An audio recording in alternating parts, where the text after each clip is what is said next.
मी युवराज कुचेकर, भारतीय जनता पार्टीचा हडपसर विधानसभेचा झोपडपट्टी आघाडीचा अध्यक्ष आहे। जवळ भारतीय जनता पार्टीमध्ये 22 वर्ष झाले मी कार्यकर्ता आहे, एकनिष्ठेने राहतोय। पण माझ्या पूर्ण अन्याय झालेला आहे की डायरेक्ट आयात काँग्रेसचे उमेदवार आमच्या बोकांडे आणून ठेवलेले आहेत। आम्ही जे पक्षात काम केलेले त्याचा आम्हाला काय पक्षाने काय फळ दिलं नाही, काय नाही। आमदारांनी सांगितलं त्या मुरली अण्णा मोहळीने केले, मुरली अण्णा म्हणला की तुमच्या योगेशांना टिळकरणी केलंय। आम्ही ज्याच्याकडे न्याय मागायला गेलेले, आमच्याकडे आम्हाला काही न्याय भेटला नाही। आम्हाला फक्त निष्ठावंतांना काय दिले की उपऱ्या लोकांच्या संडासाचं ढोंगण धुवायला पाणी दिले की आम्ही जाऊन ढोंगण त्यांचं धुवायचं। आम्ही काय करायचं?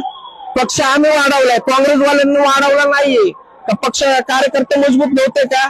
हे अन्याय झालेला आहे ना, अक्षरशः जे झाले ना चुकीचं झालेले। मी तर काय पेटवून घेणार नाही, पण ही आपत पेटणार आहे का की बीजेपीचे जे आहेत उमेदवार ते 100% नाही 110% पडणार आहे। आणि हा शब्द माझा एका मागाचा मर्यादा लक्ष्मी आहे। जय मांगीर बाबा, जय लवजी।